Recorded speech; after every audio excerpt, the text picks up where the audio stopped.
Francis Foster and Paul Cox. Welcome to the show. Francis, you had a good week? Not really, mate, Oh, no. OK, I'm sorry I asked. No, it was fine. Just getting into arguments online. But you know how it is. Goodness me, Paul. That's your job, isn't it, Francis? Yeah, it is. You sort of stay out of those online spats, don't you? I try to. Yeah. I've been talking quite a bit online about the SNP and Nicola Sturgeon recently, so that's encouraging some engagement, yeah. Yeah, I'm sure it's not... But I'm OK, I quite enjoy it. You quite enjoy that? But I've only been doing it for, a few months, whereas Francis is... yeah, well, wait till you start getting dogpiled by crazy anime avatars.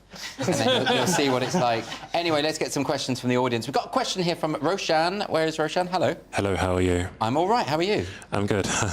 Are far-right extremists radicalising people through comedy?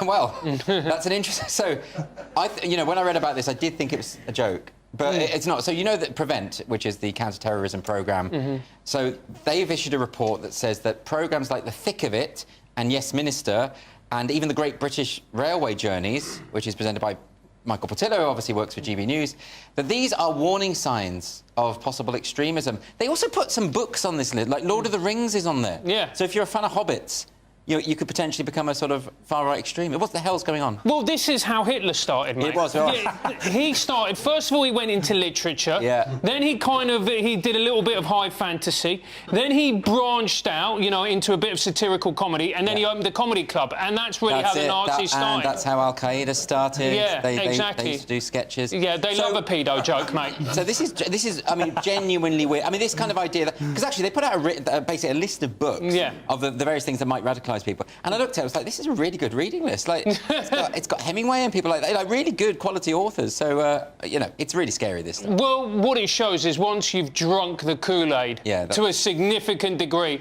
far-right is everything and everywhere. I feel a bit bad for it. Like, Prevent is an odd serious organisation as well, by the way, that are supposed to be there to help serious things from being prevented, not people watching Yes Minister. Well, I've always been a bit sceptical about it because, I mean, teachers are supposed to be looking out for warning signs to notify Prevent, right? Now, that's really hard for a teacher, and they're getting it wrong. Like, lots of people are getting things wrong as a result, Yeah, I mean, if a teacher peered through my dad's window, it'd be like a red beacon. He's watching Yes Minister, Rising Damp, all these things that are now far right.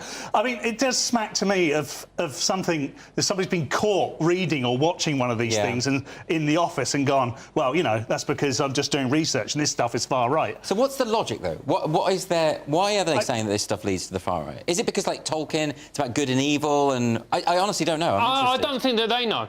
No, I don't think that they have an absolute clue what they're talking about. They just see some books and then they go, oh, these books are from a few hundred years ago. They probably contain racial epithets. They probably reflect the values of the time. Therefore, then Hitler. You're suggesting they're not reading the books? Yes. That's probably right.